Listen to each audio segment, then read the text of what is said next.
ونعوذ بالله من شرور أنفسنا وسيئات أعمالنا من يهده الله فهو المهتدي ومن يضلل فلا هادي له أشهد أن لا إله إلا الله وحده لا شريك له وأشهد أن محمدا عبده ورسوله صلى الله عليه وعلى آله وصحبه ومن سار على نهجه وسلم تسليما كثيرا والسلام عليكم ورحمة الله وبركاته. اللهم إني أبرأ من الثقة إلا بك ومن الأمل إلا فيك ومن التسليم إلا لك ومن التفويض إلا إليك ومن التوكل إلا عليك ومن الطلب إلا منك ومن الصبر إلا في طاعتك ومن الذل إلا في بابك ومن الرجاء إلا في يديك الكريمتين ومن الرهبة والخوف إلا بجلالك العظيم يا أرحم الراحمين. إكادو تنوب الله سبحانه وتعالى أمبا تنو كاولي نماندو كتوبي كسيكي كتامو كدمنيني كافي كتنغنيني كافي أكان كشي أن يركون تورو ما نانغا بارا جغو نايه مامين كندا وتيغلا مالي كندارا على كننا وكندا نايه ماما فلي كندا تشوكوتي وتيغلا مانا على كان كشي وفليمو بشيريا كفو باتو فين فويتي نير لا نالي كلنته كشيريا كفو محمد يا كجوني اكاتشيدندو كانينا افا كسالي اني كيشي اكو جيدي اكا انا كسومغو انا جنيغو اني ماما يسيدا اوسيندا نونا كبالو اسلامين كفاتو اكا sali ko chamanna ni kishi ko chamanna o ko fa nyaaw fo ni islamia foliye o de assalamu alaykum wa rahmatullahi wa barakatuh. Alhamdulillah ina fa nyaaw fo we tugo mi sigi temenena ngambe je ka nyon boro nyonya kitabu minna no de to al minzaru fi bayan kathirin min al akhta' shai'a kitabu in to de kitabu tigi yella nini ke jumen kamo ay liputa kallajali ke okoro ka fileli ke ka wasa filiwula filiminu na charinedo ambolo nabi ke sababu ye ka mo chaman kuna boya ala kan kishamu wayaka kitabu kuma damne ni miye ala ibe kuma damne ni miye wati belajile ya damne no de ode miye tauhidu ala kelebantia filiminu be anga dangania wula filiminu be ala kelebantia wula ambolo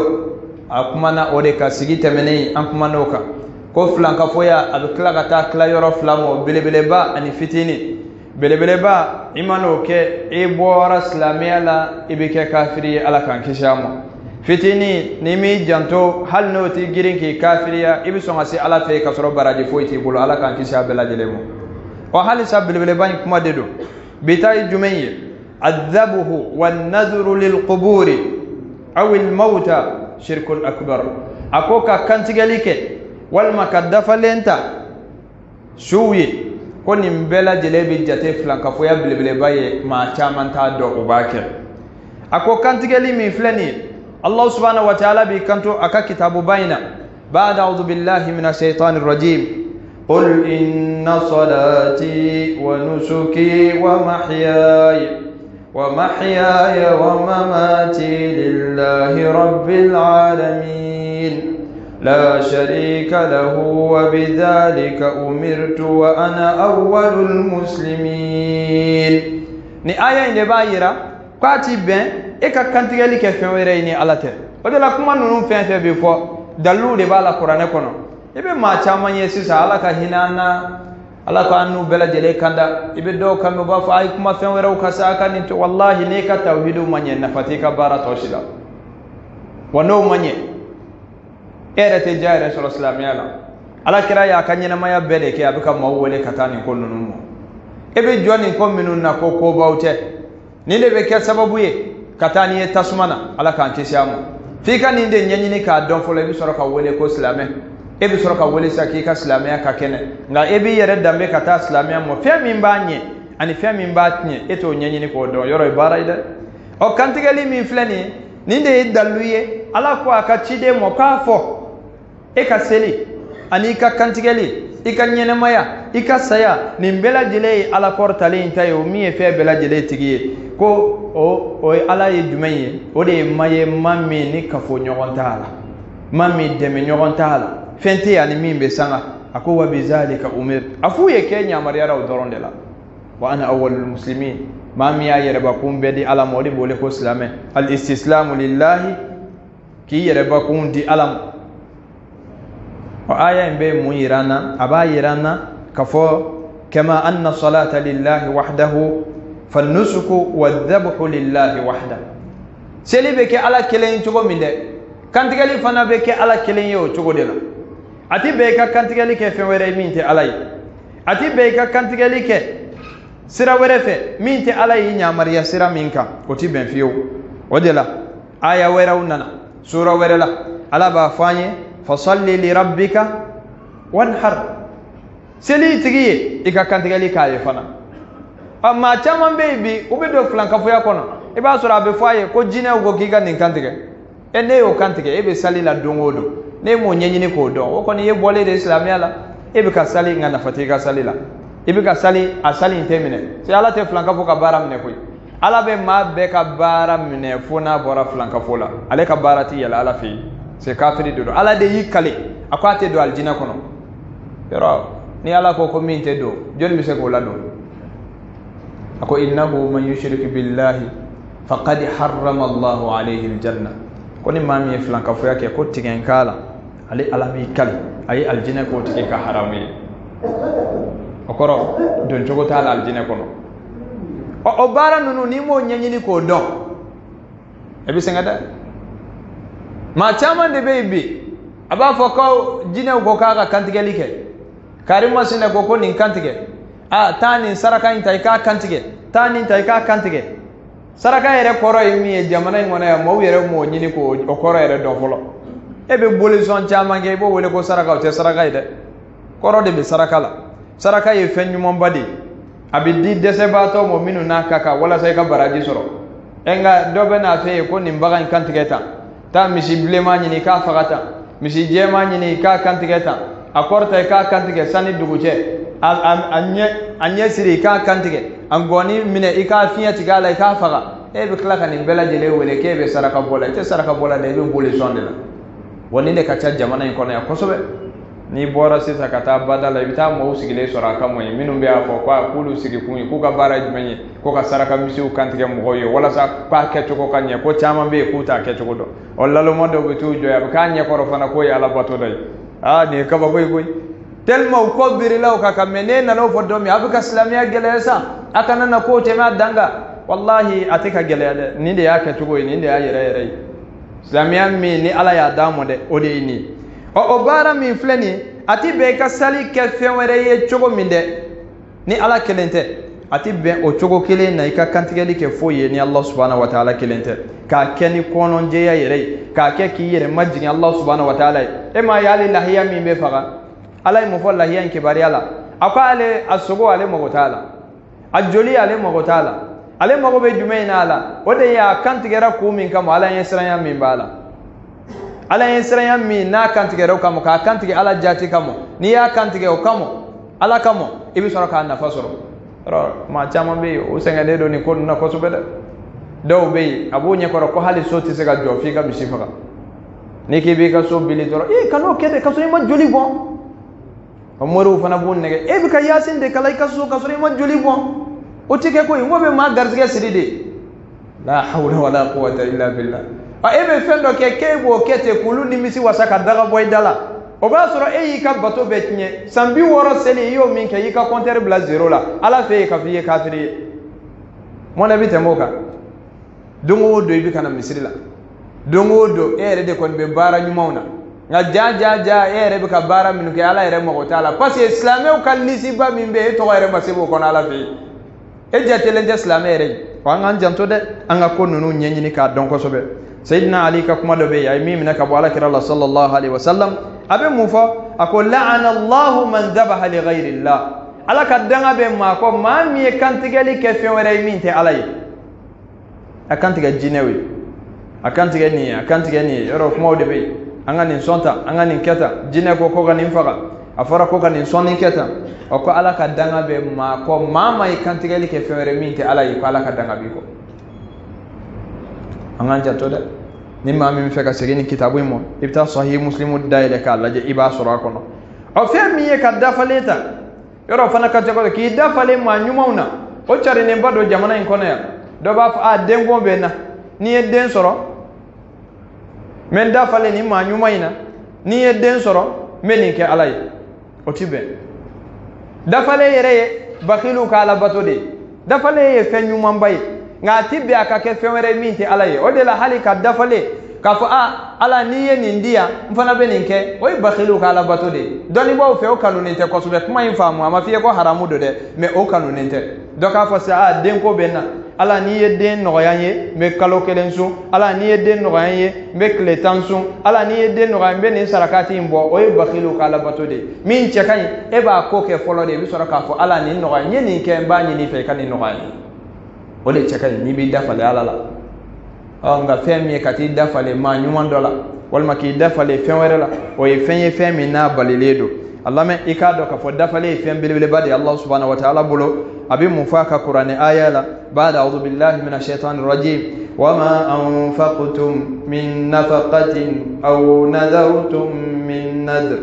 fa inna Allaha ya'lamu yarawere yufuna bin nadr ويخافون يوما كان شره مستطيرا أقوى من النفقات فين فكان نفقات لا أما الدفلي فين فتا كاكادو على بعض دونكوي كوا ما من بدفلين دفع nu be sira donye do min na ko ka gele ko sobe ala ko luti la mawtanu nimbebe muyirana ba irana ja dafale ka go ala bulu ko sobe o abis amisinga don ala kan kumaina ko dafale fana yi ala bato dode ibsingo de ta aya ina o adunte be ala bato fansi ka di fenwere moni ala yerete o de la ko bato o yi to global ni ala jenani fenfeye ayinya maria ke fenfena akera duskuna siriye wo akera nenkun ka kuma yiwo akera farukolo ka bara yiwo o wele ko bato ay be dafale minta bato de ati be ki dafale fenwere la ni Allah subhanahu wa ta'ala te wangi mo fana dafale nona ya min charune de amboloya o yi bakhilu ka dafale nta de yo kanunente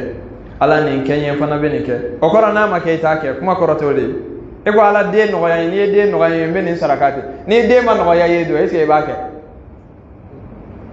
o ese ka wo ke ala la e ba ke de ba fo ala nyeni nke na so nyeni nke e kamo ma nyini fe ka ni no ya yi ala bi ka do ujabi teliala o di aketo ko nyumaye angan janto dafale ani kantigeli abtibbe akake foyeni Allah subhanahu wa ta'ala te adoy jumaye tuni hal shaw bela jeleye flanka foya bilebele bawye at-tawafu ala al-quburi wat-tamassuh biha wat-tabarruk biha fahada kulluhu shirkun akbar kata kaburu la munumuno kati joshi kaburu la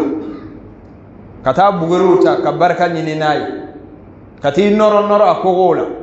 olu beye fen min na bi do flanka fo ya bilbele ba kono parce que abe kono ko bi ni nafa on ko ka bi ni nafa dora ya bla place de la place min no jon nga place Allah subhanahu wa ta'ala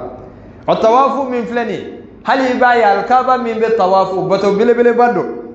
o tawafu akana kinya ko ka bi daga ni magante ati be ka yorosi tawafu ni magante wa bi be ka al-kaaba de tawafu wa halo ola kechugo foro la oyi batoy min kerengere ne do al-kaaba yoro indamana oyi batoy min kerengere ne do al-kaaba yoro damana ni safa ni marwa ko la munumunu katani ka segike o fente be ko ala me nya mariyawla ati be ka tawafu ko la se obe mo negani ni me ko sa ko do mo ka kanata kaburu do la munumunu ba fo o tu janga do me wa al-kaaba te munumunu akuma al-kaaba ne ka kaburu mi se ka kekele akuma ife al-kaaba munumunu ni ko ye ni dunga kuma do de ko forate doro kakea ayo chugate ko ngala de ko ka munumunu ala de jendi ibrahim ma ako munumunu kakla ka nyamaria ko weleke maukana ukana ala munumunu wazim fi an-nas bil hajji atuka rijala ako weleke ukana yoro ina ibrahim ko an kante be soro de akeka no hami ibla la mina doro ke ka weleke ima ya hale jini fuka ta se nyewuli mo bita hiji wati bela jele ake ka weleke doro wele lasile mo to nera ala bulu tawafu ka ke alkabala ani ka tawafu ke kaburu la ya o te nyonya sira la de o te fen kelen yede don yi ala ka nyamariya ye na min ba mbolo ya ni nya yoro were la wulu ya yere ka ko glane ko karabale wari ni sira we fo do bi yala hal no tarabbe kaburu domo ibai mado bu voyage sira fo be fatu yoro do la usube do yoro la akacha bursu ko na de la ni mamim ta bursu ko no ko so be ibai surtout en balma suraka iba do lude bi yala o fa fela nununa no ye do kaburu ye do bena kaburu en kori uba fa ko manyu man kaburu do ado yere be iba sura tigi ku te saliyere halna be saliyati be ka munumunu kaburu min kausa ne ala kira kaburu ya o be ya oti wala kira maso kaburu ka kebato yoro ya maso mo amaso mo manyu manyu be de kaburu na kebato yoro ala kira ta ko fe sallallahu alaihi wasallam angan jantu angana farati nunu yemma kalabanchu ka warudu sirawde fubi yala ka baga wali kaburu mo ku nyini nu ya ye tigite mi na doro bojo ba foko ni umo ke koroba do dayroy ayaw jantu de nimbara minu fle flanka fo yade do ni ya ke doro mo ko bisa ede kata kati noro kaburu la ko bo tata ko mumuila na ye ne kuma fo ango mauba mere ka foko hasidiya do wallahi ata do beke iba surati la mawere kala ni nite ubita kaburu do bato iba soro kaburu tigi yara do kumbe tawhidu mo kundo kunte so mo fiu ngaw fatule iba soro do bake kutro fe mi fle ko jugu bado e ko kebe ma mi fe akunte so mi mo muna fatule ebo kala na soro ka fe yin nyai o ala de mason kaburu ka bato ala yo bali ka fanye yoro chama ala kiraba fanye yoro chama o ka fo kede bita kaburu ke ina fo hiji yoro o ko jugu belebele bayi ala kan ne na bela jele kisamo o anga doni mami mboke o tigila mabe kam misaliya de tayna fo kale fana de yoro do subanti ayere ya bino yoro ke ina fo alkaba yoro ni gonu no temana ka koy sedo la kirani sahaba do bora sallallahu alaihi wasallam hunainu wati ani ma do bora joni be kan kuma in lakali o de joni abi waqidil laysi akulu bora ala kiran no fe kura lamado islamiyala uni kafiri ya majama kosobe okoro tubi wati kura do unana se yoro dola kafiru kumbo yoro imbato unana se yoro dola kuma ifamude kafiru kumbe yoro imbato yoro kafiru kumba munumunu uba munumuna fo zati anwat uba munumunu uyu kanto ala kiramo sallallahu alaihi wasallam ma kura minun done do kola do yu kanto ala kiramo we mu faye okamo ya rasulullah ala kachide اجعل لنا ذات أنوات كما لهم ذات أنوات فقال لهم رسول الله صلى الله عليه وسلم الله أكبر إنها السنن قلتم والذي نفسي بيده كما قالت بنو إسرائيل لموسى اجعل لنا إلها كما لهم آلهة قال إنكم قوم تجهلون رواه أحمد والترمذي وهو حديث صحيح ننوم بورا على كتشيدي نوفي حنيننا min be ka Allah kale akulu kura lama kundo do wati kundo islamiyala ulu ye yoro doye kafiru be yoro min takake bato yoro uyaye atenya na do nyekoro unye balo be munumunu ala tugomi ulu do yu kanto ala kiramo ko ala kachide iteni nyogona glanye madina amfana katoka munumunu yayi nimbe da mude yile ka do ko dine te hakilla ni dungoy yoro nde ba fa be ni doye ave doro be boli kata o de lay baye ma club be ba ma chama be u fawlu mo ke o kera juro yoro nale ya dointa a wenna fani do sa fana be boli kana ba ale fana fa ku e ma nyumale akana ni kata ni kamunu ay kuma infam amma fiye nge etita ma nyuman kaburula kata ziyara ke kaduwa kala o mafo aduwa ke chogo ala kira ya fo chogo mi abikete de sallallahu alaihi wasallam afora de kata kaburu nunu la munumuno ina fo alkaba be munumuno chogo mi o tebe wal makata kibita barka de nyini abuguru na feuna we fenye femi na balledo o ko ala ka chide mo kiteni nyogona glanye ina fo ni mi nyogon fle nunu bulowa ala kira ko Allahu akbar a ko ala ka bokoy e ko ni ko nunu koni te kokuray ko koni nyogon kera kateme koy ko men kale masala nen ni be masami mbulo bani israila kawye ni nyogona fo musa ye dodo o ko musa ite ala do glan yere ye stati la mana ikabla fere wala ina fo ala be nunu mbulo chokomea bole zona nunu mbulo chokomea ko musa ko ima do ko aw ye ko do balewde ala kira fana be ko kuma nyogona de fo nunu yede ni fora nunu ye kateme na soro kodo ko komi dabora chenya de kamo ala kira kumbe jeni akake ngaya ye flanka fo ya de do aya ye fendo femi nati be ni hadisan ahmadi ya bo tarmizi ya bo hadisa kenan mando fana ni mami mi fega segamo o ulu ya dabo kama kube munke o be fede ka baraka soro abu yere nye koro ko bara do de do mimbu lase alamo ala kira fle ka yiru la ko kodon bali ya bara de do ni mami yake be ke flanka fo de wajugu yate nawe afodoro ba mire ka fo nyo fo ya sigite mene abe do nye koro bi ma chama nege noye ku te ma nyuma unde fe ukasirate ma nyuma na ngimo wallahi wote nyai ma sitege islamé fa ka so be da ma nyuma kola parce que ala yere de ko ma nyuma be ala kira yere de o sallallahu alaihi wasallam ngam ma nyuma ka bonya hake de bala est-ce que abi be ka ala kira ka hake takadne mo wa o be be o abo chugo de la ti be ka ala fana ka hake takadi ala kira mo sallallahu alaihi wasallam ko yo chugo de ne ki be ala kira fede fe min kada yebe chugo de ko ke o de ala kira sallallahu alaihi wasallam telma kumbe sirani ko nununye dodo ayi sigile to akwa mba aisha mo akona kunte sira kuma yin lamede fazi abina ko me abi fe ka fendo ka fa abi siran ka tinye bara o tede nga anye bala nunu ye mawi o tubi kurado makanda ele ni kofe alkaba de kwa kumba dawere ubwala ka ke dobi do kateme wala sa me anye bala abu bolo chogomi ajabi tige ukana na ta ablam minan kono minna kala nyini madabo kamo oni mbe yayi ala kira bi sallallahu alaihi wasallam angana ta bin flan kafu ya kono anya mariyara ko minango ke doro ka dawmo wajala ni umar kunna radiyallahu an sahaba bay nasir hajarul aswad mo yoro mimbe na asumusumu ni kay ni maseka asumusumu bi bolo nya shamo doro ka tebe umar kumbe munge ni umar na ba fo ke farakurunde doro itise ka maana fa itise ka toro se mamo ni na kuma ala kira ke sumusumu wallahi muti sumusumu aluka konfiu de kala parce konfiu be na to faraguru ina ba to ala kanye goro ko faraguru yere de biseka sana abkanye goro ko faraguru yere biseka klebo ngode be mawu chama mbulo iba ya le bita kaburu ina ben karsa kaburu koni nunu de kaburu ye abita abeni nchokolata ama fiye ko ma nyuma untenga donde ku tiseka maana fa utiseka matoro ko imbela jele ala tadi ni se kumbu ye udale ndo yoro me obewuli siza katemenu ka nafla selwi obewuli siza katemeni farda seli nga setu ye okabara tigera jinye ko ne udale do kakia mado kono ay biti joki dama kachola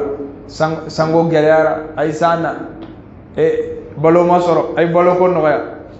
nyode fi ngoni lalo mayar tal ni tara masoro sno wala bi so ngi ka chifay ane tara soro asale dodo ibi ka chifo e jogodi anya ne kuma fo yoro dola wati be ba ya amba fo alo do na insigi mi ga ma do ba kuma fo wallahi kuma inda ba kun yella dili dorone be do kame abe kam ma nyumo hasidiya de abe mawketa ne min sigile flaw nya ko ala kan kisi ne mo ka fo ko ne ala kan kisi o mo an mo ke adonne do jamana ina ya ma be ba do no sheikh abbay tamani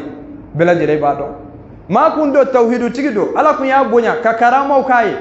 akunte son hali ne ka ala kirata no ki bolo nya shamo ngai ba ye bi jamana fanchama mo buda fale ala kuma info kunte ko ne bi jugala na ye ne ja ebe jama yoro mina mitan sige ka jama nyine afo kunte jugali wa ale fatura yoro mi o ya ka baro ke rodi o de la anga chogoroba ma so sange ka sirala ibita manyuma su chama la ibita so ibita sange de surula kata so joguna abaleledo wado ba fo kuba compare abunye koro ko ala kira sallallahu alaihi wasallam ko so de jora o kaburu kuna walma o kaburu de nana takado misiri kono o kuma te tinyede ala kira kaburu te misiri kono misiri de bonyana kana gun amba aisha kasola ala kira kaburu de be sallallahu alaihi wasallam no ta kaburu te misiri kono o fanga janto fen min tebbe o kake kira kaburu la o bina ke nene e mo ke kaburu la to o bina ke to ko in fo kun te haside ko a fo kun yede an anye l'islamiyat nye mi e mo ko min nu tegay non te wallahi ka jamai ni ka fen e bina do ka fo na fatola do mi ni sera ala fe kati jo ala ne koro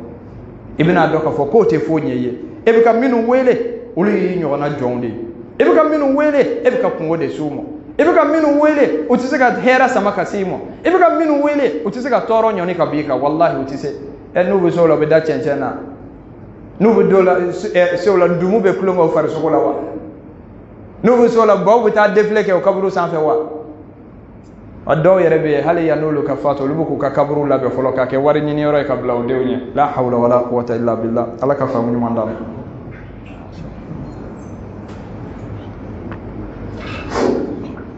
Allahu akbar Allahu akbar Allahu akbar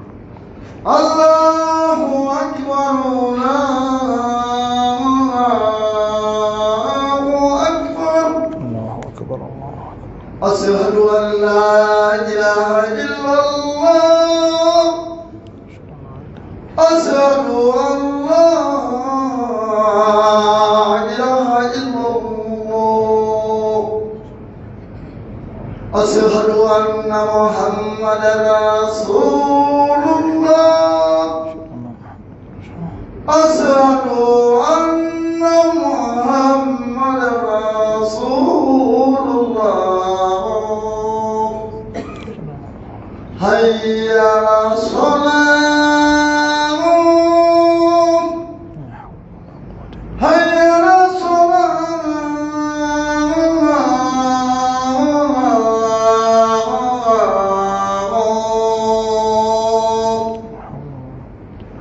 هيا على الفلاح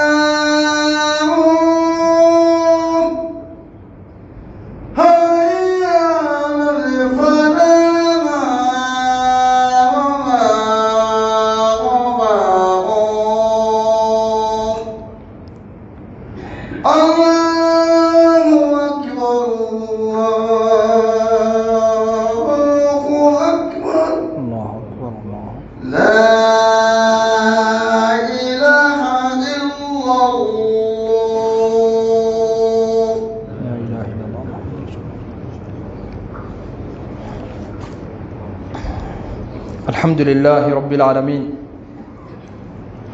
ككبرو كفي بتا بركة نيانا كابي نفني يه أبي تورو نيوني كبيكا ويفني فمي نبي كدينة نيبولو ويفني فمي نسلامتا كفيو أبدا نونت كتا كبرو زيارة على كرايو فاني صلى الله عليه وسلم وبراجيبو لفنا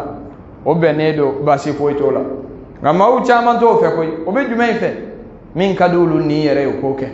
sai fe nunu na ko chama de ba jukoro o de lay ba ye nye fan chama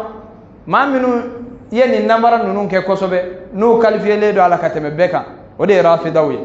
minu be wele ko shiya mo kaburu be bulu bolo tellement be confiant nege iran jamana na kaburu do be plaki jole do aka ba do ko joni kaburu e ko jibrila kaburu e joni afo ko jibrila resara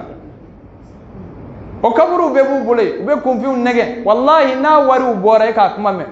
abe jamana minu na abe wari min do e petroli ta do miliyaru million kemeli ka uchama lalo mobe na nuka wari kanu sorry a yoro nununa wala lu rebeta no tara do klama fe wati mo soro ka tulu bobo ka tanwi mawde bin na nuka wari ka blay ya ne kana wari da mo ni sebaye ati wuli ka sigi folo aka sigi yere folo ke ya naka fo ke bin na wari yere da ibla la kika duwo min ka ya ode ba nafa ala kira ya fo chugo mi akete ode ba nafa on nafa de bisamo here fana bin nafa de soro ula gawbe mawde negen ku tromper ka dugu jo kaburu bato kamo kata yoro labe wali kaburu minun do werebe alla ko donete kana kaba ko haramu ko chama kala ka so jwala kaburu be ni ulu jole ere be songa ki abu songa ki nyekoro ko ni présence yoro tellement que le ka jo kala be kaburu kuna oni koye ko minuna baliledo odela ko wele ki dama kasula ala erebe illaje wallahi hina to ko danedo ala ba nyininga ka kitabu bayin kono amman yujibul mutarra iza daa wa yakshifu as-su wa yaj'alukum khulafa al-ard a ilahum ma Allah qalilan ma tadhakkarun ko joni de be kono gamba to jabi sana ya wele joni bo jabi ala to de bo jabi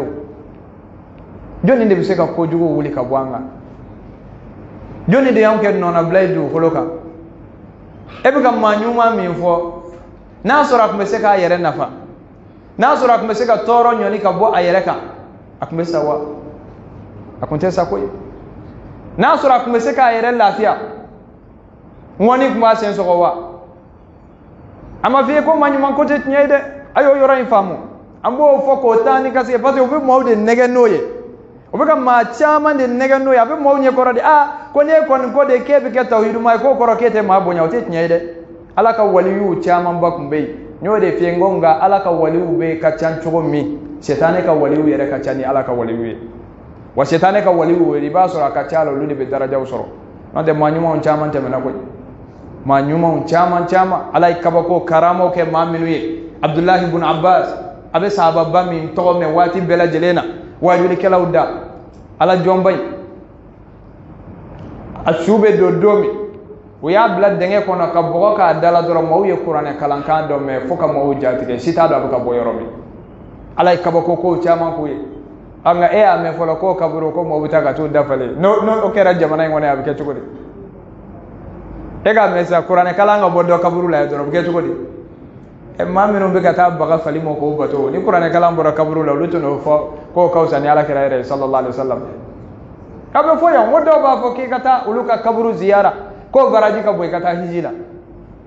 obeti fo jamana ngone ya bo kame ambata hali sini manyuma nunantu wele koy amba ambulu ke surunal domba de anni alache ngode ye flanka fo ya magan kafiru ko mbode fo ala kira ko sallallahu alaihi wasallam ko abi songa fiamare bato min taala ko am tika nunum bato koy ma na'buduhum am tiku bato koy illa li yuqarribuna ila Allah zulfa mi ambe kan glo lu de la wala sa kan se ala mo parce que lu be ala ka kodi do tele ala ka temanga ngom magan kafiru ko mbode fo wali sida be kafiru ko kele de fo ni ko dora aju anga do mesa anta bato ko ye sababu de ne banana ititi da docteur be pigiri kilawa o de bi kena be singa konfi hakli suye ka ko nini docteur ka pigiri ke ne ka ta nyege na kuma were afora de ko fe mi ala tay ki godi alamo o de fori nyana kana kuma ta mun yoro kele ede laydu ta alay suratul fatiha la ko iyyaka na'budu wa iyyaka nasta'in mami japiya de alay kelempew ambe kelempew de bato nte bato fe were bato ni alate wambe deme nyine kelen doron de fe edu be ka kaburu bato edu be ka deme nyine sufe adale min tise ka dimo nyoni ka boire la bika deme nyino fe ne ko jugu bayde e mai hali kam manyuma nteme udanga obe kungo se hali manyuma mo kiyama do akora te ko ala bina manyuma nla njabade parce que abika feze bezeli gelew e ma me qur'ane ko na ala bi mu fo isai nyani kala kulele ka fo isai ala de ala be isa mine kiyama do ka mine ka jo ka nyininga وإذ قال الله يا عيسى ابن مريم كنت من عيسى يا على يا عيسى نوي مريم دي أنت قلت للناس اتخذوني وأمي إلهين من دون الله أكما إدي يا فمويه كوكا إني باكي عليك على رتويوا عيسى بكسيابا فسبحانك سميا بيكو نبو فوتشكولي إمبي فين فوتشكولي فين من تنغا حكي إكونغا مين فونيودي فوالا نمكو إنتا كلامو دي على كنا من نيلالو موكا كما يدي ni isa ye ebeka manyuma min bato o manyuma chima bo san fere ka foka bi do aljinena chama yere bi wele jamana ngone ya ko manyuma iba sorote ala ka manyuma shetane ka manyuma ndo ba manan wali ju si ya sabutete de kuma na teme sirado boli sona baw turabu dala baw koloni filla baw dugu wo koloni tigu samirin tigu ulu bekele do mabay jamana ngona wa halu be segere jamana ka ko la ka ta do ni fe obe duwa jume ke kafiri ka duwa bitami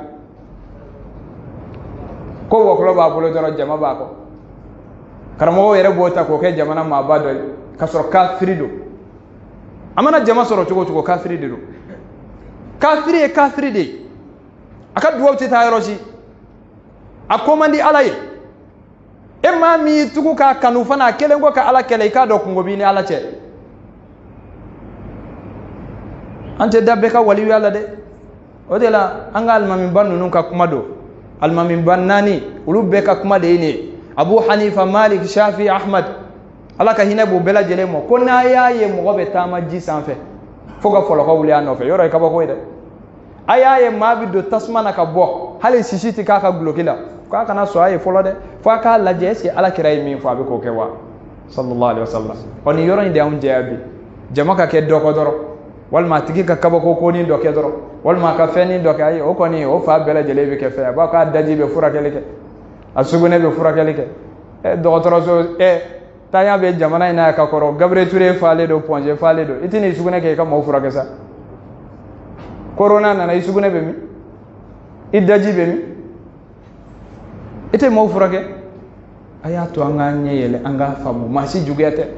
ni ki ala ka waliwe ni be ala kira ko wallahi ambe soye enga waliyo mi te sali waliyu dongela waliyu mini musobu dorogo nyona waliyu nambarato waliyu baneni kela waliyu mimbe islamia sopasma ta ka foko kunteni sila ambe soye ka waliyu mo chogodi ite ala ka waliyu de shetane ka waliyu de parce que obe mo sama ka bonnoro la katanu e dibila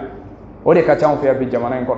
be be kam ala de be ngani yaw don sa ala be ngani yaw don ne min be ne hakilla o cide cira mu kam inna arsalna ilaykum rasulan shahidan alaykum kama arsalna ila fir'auna rasula ciden cirade wala sa anga do ko hakilna inte bara dinena anana ka sheria de kanga kuma dalute machine ala cetugune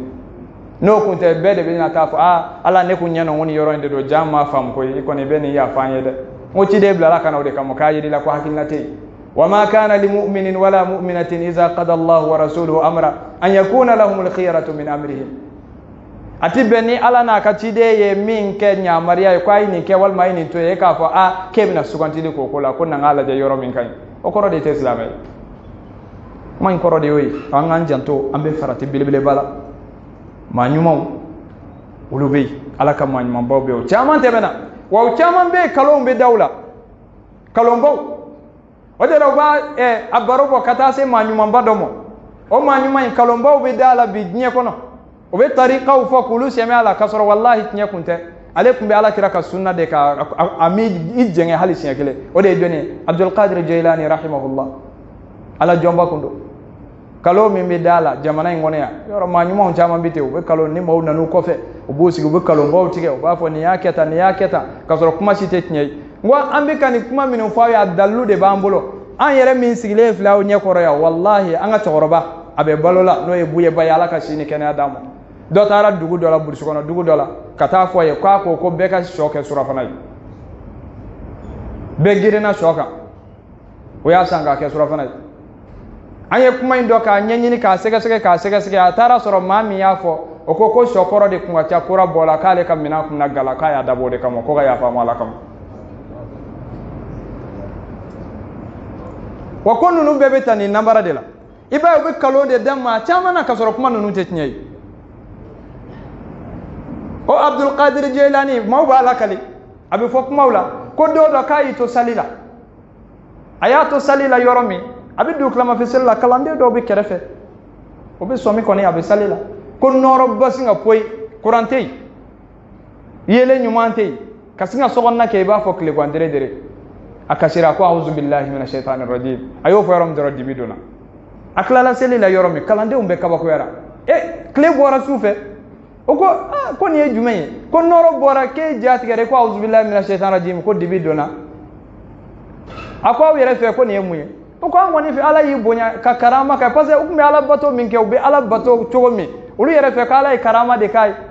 ako mbaw nyinga neni ala kira joni kausa sallallahu alaihi wasallam o ko ala kira kausa ni yede ako kumbe seli dibila foka sempere ka joli bo ala yele boro ye o ko yele maboy abina bo ala nyogona junu mutoni de ka ala sirana de ko auzu billahi minash shaitanir rajim yayi malmo wa difference de planeta ngaunta ubu tegere do glace la ko maga unta nunu kalabanci ka chacha mana ko boy al ko boy be sironye ganseru de do o be nambara minke ani tetili minke ka chan ko sobede ima jamana ngona ni min kontana do ni doro o biti sigi kulu wodola ka tunu mawla kana kale kera mani mai ala ka famu ni mandamo ko me wati bana allahumma arina al-haqqa haqqan warzuqna ittibaa wa arina al-batila batilan warzuqna ijtinaba wa sallallahu ala muhammadin walhamdulillahi rabbil alamin جزاكم الله خير.